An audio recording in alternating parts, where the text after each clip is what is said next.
Okay, so on number 3, I lost a bunch of points. I'll just kind of go through what I did wrong the first time. So one thing I did wrong is that I counted the enthalpy, the specific enthalpy of the feeds as an unknown. Technically, it's not an unknown because if you know the composition, temperature, and pressure, you'll know the specific enthalpy. I also applied a summation equation, like some of the y's is 1, some of the z's is 1, some of the x's is 1, already here, which I guess is kind of jumping the gun because we just want the variables. So yeah, and then for unknowns, I also messed up here.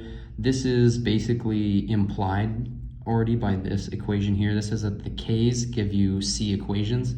This is not a new equation because in this equation, we assume k is known because of this. So this is just additional info that doesn't actually help us with anything. So when I redid it, I didn't count the enthalpies as an unknown. I didn't do the summation equation up at the unknowns part, and I ended up getting that the number of unknowns is 3C plus 10. Once I knew the unknowns, I could find the equations. I'm gonna put this here just so you could see. We have a total mass balance, we have component mass balances, the energy balance, and the K equation, but we also have the summations. And then another thing that I did at the original one was I just assumed that these were the same based on equilibrium, which is true, but that's technically like a spec equation. So I just called it a spec equation here.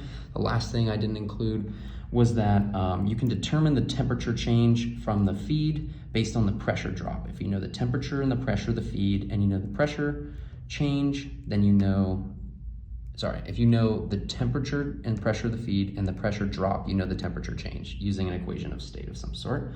The equations are 2C plus 7, so our overall degrees of freedom are C plus 3.